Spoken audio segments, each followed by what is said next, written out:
KS32 Kannada ಸುದ್ದಿವಾಹಿನಿಯಲ್ಲಿ ನಮಸ್ಕಾರ. ನಾನು Jessica.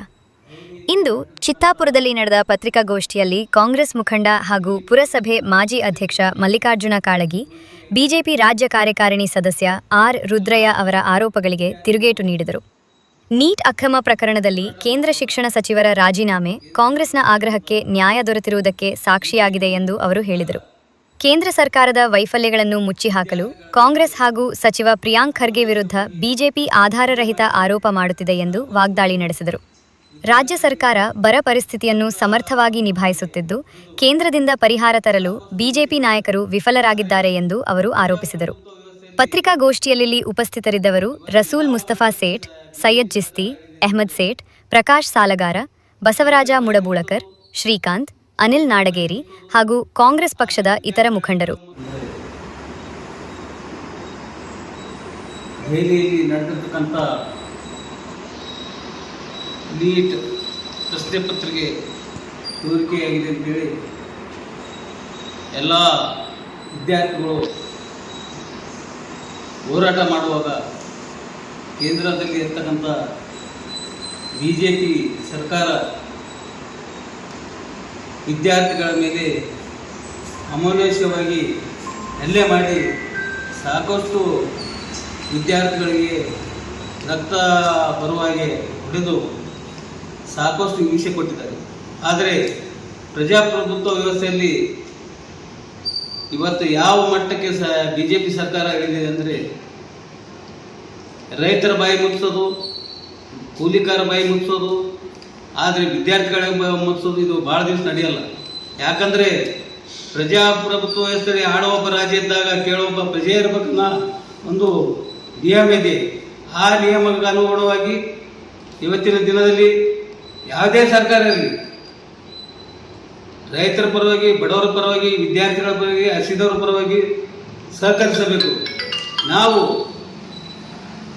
ಇವತ್ತಿನ ದಿವಸ ನಿನ್ನೆ ರಾಜ್ಯ ಬಿಜೆಪಿ ಕಾರ್ಯಕಾರಿಣಿ ಸದಸ್ಯರಾದಂಥ ಆರ್. ರುದ್ರಯ್ಯ ಅವರು ಚಿತ್ತಾಪುರ ಬೆಂಗಳೂರಿನಿಂದ ಪಾಪ ಅಷ್ಟು ದೂರದಿಂದ ಪ್ರೆಸ್ ಮೀಟ್ ಮಾಡೋ ಉದ್ದೇಶಕ್ಕಾಗಿ ಚಿತ್ತಾಪುರ ಕಷ್ಟಪಟ್ಟು ಬಂದು ರೈತರ ಬಗ್ಗೆ ವಿದ್ಯಾರ್ಥಿಗಳ ಬಗ್ಗೆ ಭಾಳ ಸರಳವಾಗಿ ಮಾತಾಡಿದರು. ಇವರಿಗೆ ರೈತರ ಬಗ್ಗೆ ಮಾತಾಡೋದು, ವಿದ್ಯಾರ್ಥಿಗಳ ಬಗ್ಗೆ ಮಾತಾಡೋದು ಯಾವುದೇ ಹಕ್ಕಿಲ್ಲ. ಯಾಕಂದರೆ ಇವತ್ತು ನಾವು ನೋಡಿದ್ವಿ, ಕಳೆದ ಸಾರಿ ಬಿಜೆಪಿ ಸರ್ಕಾರ ಇರುವಾಗ, ಯಡಿಯೂರಪ್ಪ ಸರ್ಕಾರವಿದ್ದಾಗ ರೈತರು ಗೊಬ್ಬರಕ್ಕಾಗಿ ಹೋರಾಟ ನಡೆದಾಗ ಗೋಲಿಬಾರ್ ನಡೆದಿತ್ತು. ಅದು ಎಲ್ಲ ಜನರ ಕಣ್ಮುಂದೆ ಇದೆ. ಅದೇ ರೀತಿಯಾಗಿ ವಿದ್ಯಾರ್ಥಿಗಳು ಸಾಕಷ್ಟು ಅನ್ಯಾಯವಾಗಿದೆ, ಪ್ರಶ್ನೆ ಪತ್ರಿಕೆ ಲೀಕ್ ಆಗಿದೆ. ಓದಿದಂಥ ವಿದ್ಯಾರ್ಥಿಗಳು ಸಾಕಷ್ಟು ಜನ ನಾವಿಷ್ಟು ಓದಿನೋ ನಮಗೆ ಏನು ಸ್ವಾರ್ಥಕ್ಕಿಲ್ಲ ಅಂತೇಳಿ ಆತ್ಮಹತ್ಯೆ ಮಾಡಿಕೊಂಡ್ರೆ ಅವ್ರ ತಾಯಿ ತಂದೆ ಗತಿ ಏನಾಗುತ್ತೆ ಇವತ್ತು? ಅವರು ಕಷ್ಟಪಟ್ಟು ಮಕ್ಕಳಿಗೆ ಕಣ್ಣಿಗೆ ಬಿಟ್ಕೊಂಡು ಹಗಲು ರಾತ್ರಿ ಓದ್ಕೊಂಡು ಆ ಪ್ರಶ್ನೆ ಪತ್ರಿಕೆ ಲೀಕ್ ಆದಾಗ ಆ ಮಕ್ಕಳು ನೋತ್ಕಿಸಿ ಪ್ರಾಣ ಕಳ್ಕೊಂಡ್ರು. ಆದರೆ ಸರ್ಕಾರಕ್ಕೆ ಮಕ್ಕಳ ಬಗ್ಗೆ ಸ್ವಲ್ಪ ಆದರೂ ಕಿಂಚಿದೆ ಸ್ವಾಭಿಮಾನ ಇಲ್ಲ. ಆದರೆ ಇವತ್ತು ಬಿಜೆಪಿಯವರಿಗೆ ಮಾತಾಡೋದೊಂದು ಯಾರೂ ಇಲ್ಲ. ಬೆಂಗಳೂರಿಂದ ಬರೋದು, ಪ್ರೆಸ್ ಮೀಟ್ ಮಾಡೋದು, ಕಲಬುರಗಿ ಬರೋದು, ಚಿತ್ತಾಪುರ ಮಾಡ್ರಿ, ಬ್ಯಾಡ ಅಂತಾರಲ್ಲ. ನೀವು ಒಳ್ಳೆ ಸಲಹೆ ಕೊಡ್ರಿ, ಸಹಕಾರ ಕೊಡ್ರಿ, ಅಭಿವೃದ್ಧಿ ಬಗ್ಗೆ ಮಾತಾಡೋದು ನಾವು ಯಾವಾಗೂ ನಿಮಗೂ ಸ್ವಾಗತ ಮಾಡಿ, ನಿಮ್ಮ ಹೇಳಿಕೆಗಳು ನಾವು ವಿರೋಧ ಮಾಡಲ್ಲ. ಆದರೆ ಏನು ಮಾತಾಡ್ಬೇಕು ಅನ್ನೋದು ವಿಚಾರ ಮಾಡ್ರಿ. ನೀವು ಸುಮ್ಮನೆ ಪ್ರತಿಯೊಂದಕ್ಕೂ ಟೀಕೆ ಮಾಡಬಾರ್ದು. ಕೆಲಸಕ್ಕೆ ತಪ್ಪಿದ್ದು ತಪ್ಪು ಅನ್ಬೇಕು, ಮಾಡಿದ್ದು ಮಾಡ್ಯಾರ ಅಂತ ಹೇಳ್ಬೇಕು. ಕಣ್ಣಿಗೆ ಕಂಡು ಕಾಣಲ್ಲ ಅಂತಂದಾಗ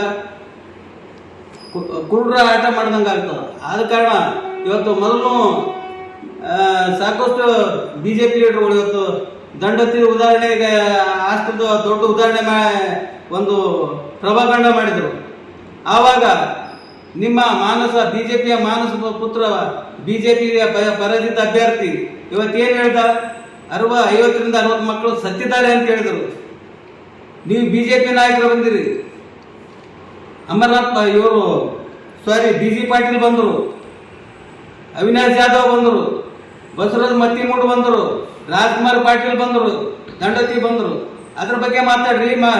ಕ್ಷೇತ್ರ ಜನರಿಗೆ ಹೇಳ್ರಿ, ನಿಮ್ಮ ಪರಾಜಿತ ಅಭ್ಯರ್ಥಿ 50ರಿಂದ 60 ಮಕ್ಕಳು ಸತ್ತನ ಹೇಳಿದೆ, ಅದಕ್ಕೆ ಎಕ್ಸ್ಪ್ಲೇನ್ ಮಾಡ್ರಿ. ಅದ್ರ ಬಗ್ಗೆ ಮಾತಾಡಲ್ಲ. ಈ ಕ್ಷೇತ್ರ ಜನರಿಗೆ ಹೇಳ್ರಿ, ಆ ಪಾಲಕರಿಗೆ ಹೇಳ್ರಿ, ಆ ಒಬ್ಬರು ಪಾಲಕರಿಗೆ ಎಲ್ಲಿ ಸತ್ತಿದ್ದಾರೆ, ಯಾರು ಸತ್ತಿದ್ದಾರೆ. ಗಾಳಿಯಲ್ಲಿ ಗುಂಡು ಹೊಡೆಯೋದು ಬೇಡ. ಯಾವುದೇ ಮಾತಾಡ್ತಾರೆ ಆಧಾರವಾಗಿ ಇಟ್ಕೊಂಡು ಮಾತಾಡ್ಬೇಕು. ಬರ್ತಕ್ಕಂಥ ಜೋಳದಲ್ಲಿ ಈಗ ಯಾಕಂದ್ರೆ ನಾವು ಕಳೆದ ಸಲನೂ ನಾವು ಹೇಳಿದೀವಿ, ನಮ್ಮ ಚಿತ್ತಾಪುರ ಮತಕ್ಷೇತ್ರದಲ್ಲಿ ಈಗಾದರೂ ಶಾಸಕರು ಅವರೇ ಮುಂದೆ ನೆಕ್ಸ್ಟ್ ಚುನಾವಣೆ ನಡೆದರು ನಮ್ಮಲ್ಲಿ ಒನ್ ಮ್ಯಾನ್ ಆರ್ಮಿ ಅವರೇ ಅಭ್ಯರ್ಥಿ ಪ್ರಿಯಾಂಕರ್ಗೆ ನಮ್ಮ ನಾಯಕರು. ನಿಮ್ಮಲ್ಲಿ ಬಿಜೆಪಿ ನಾಯಕತ್ವ ಕೊರತೆ ಇದೆ. ತಾಸ್ಕೊಬ್ಬರು 3 ದಿನ ಲಾಸ್ಟ್ ಟೈಮ್ನಾಗ ಒಬ್ರು ಬಂದ್ರು, ಈಗ ಪಾಪ 6 ಬಿಡೋರು ಹೊಂಟ್ರ. ಏನು ಪಾಪ ಟಿಕೆಟ್ ಕೊಡ್ದು ಅಂತ ಹೇಳ್ಯಾರೋ ಏನೋ, ಅದು ಅವ್ರ ಪಕ್ಷದ ವಿಷಯ, ನಾವು ಆ ವಿಷಯಕ್ಕೆ ಮಾತಾಡೋಲ್ಲ. ಆದ್ರೂ ಬಂದು ಸುಳ್ಳು ಆರೋಪ ಮಾಡೋದು. ರೈತರ ಬಗ್ಗೆ ನಿಮ್ಗೆ ಎಷ್ಟು ಕಾಳಜಿ ಅದ? ನೀವು ರೈತರ ಬಗ್ಗೆ ಕಾಳಜಿ ಇದ್ರೆ ಕಳೆ ಸಲ ಗೋಲಿಬಾರ್ ಯಾಕೆ ಮಾಡ್ತೀರಿ? ಮಕ್ಕಳ ಒಟ್ಟಿಗೆ ಹಂಗಂದು ಹೋರಾಟ ಮಾಡೋ ಮಕ್ಕಳ ಮೇಲೆ ಲಾಠಿ ಚಾರ್ಜ್ ಯಾಕೆ ಮಾಡ್ತೀರಿ? ನಾವು ಇದನ್ನು ಖಂಡಿತವಾಗಿ ಖಂಡಿಸ್ತೀವಿ. ಆದ ಕಾರಣ ಯಾವುದೇ ವ್ಯಕ್ತಿಯ ವೈಯಕ್ತಿಕವಾಗಿ ಮಾತನಾಡೋದು ಸಮಂಜಸ ಅಲ್ಲ. ನಿಮ್ಮ ಪಕ್ಷದಲ್ಲಿ ನಿಮ್ಮ ಅರಜಿತ ಅಭ್ಯರ್ಥಿ ಇರ್ಬೋದು, ನಿಮ್ಮ ಕೆಲವರು ಬಿಜೆಪಿಯ ನಾಯಕರಿರ್ಬೋದು. ಆದರೆ ನಮ್ಮ ನಾಯಕರ ಬಗ್ಗೆ ವೈಯಕ್ತಿಕವಾಗಿ ಮಾತನಾಡೋದು ನಾವು ಖಂಡಿಸ್ತೀವಿ. ಮಾತಾಡ್ರಿ, ಅಭಿವೃದ್ಧಿಗೆ ಮಾತಾಡ್ರಿ. ಇದು ಸರಿ ಇಲ್ಲ ಅಂತ ಹೇಳಿದ್ರೆ ತಪ್ಪು ಅಂತ ತೋರಿಸ್ರಿ. ಆದರೆ ಅಶ್ಲೀಲವಾಗಿ ನಿಮ್ಮ ಪರಾಜಿತ ಅಭ್ಯರ್ಥಿ ಮತ್ತೆ ನಾಲಿಗೆ ಇದು ಮಾಡ್ತಾನ, ಅದ್ರ ಬಗ್ಗೆ ಕ್ಷೇತ್ರದ ಜನರಿಗೆ ಸ್ಪಷ್ಟೀಕರಣ ಕೊಡಬೇಕು. ನಿಮ್ಗೆ ಒಂದು ಕ್ವಶನ್ ಕೇಳ್ತೀವಿ, ಎಲ್ಲಿ ನೀವು ಪತ್ರಿಕೆ ಮಾಧ್ಯಮದವ್ರು ನಮ್ಗಿಂತ ಹೆಚ್ಚಿಗೆ ನಿಮ್ಗೆ ಗೊತ್ತದ. ಹಾಸ್ಟೆಲ್ನಲ್ಲಿ ಯಾವುದೇ ವಿದ್ಯಾರ್ಥಿಗೆ ಏನೂ ಹಾನಿ ಆಗಿಲ್ಲ, ಯಾವುದೇ ತೊಂದರೆ ಆಗಿಲ್ಲ.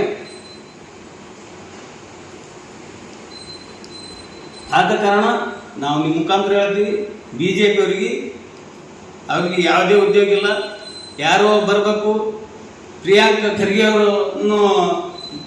ಅವರು ಟೀಕೆ ಮಾಡಬೇಕು. ಇವ್ರನ್ನ ಟೀಕೆ ಮಾಡೋದ್ರಿಂದ ಅವ್ರಿಗೆ ಟಿಕೆಟ್ ಸಲುವಾಗಿ 1-2 ಅಂಕಗಿನ ಬೀಳ್ತೋ ಏನೋ ನಮ್ಗೆ ಗೊತ್ತಿಲ್ಲ.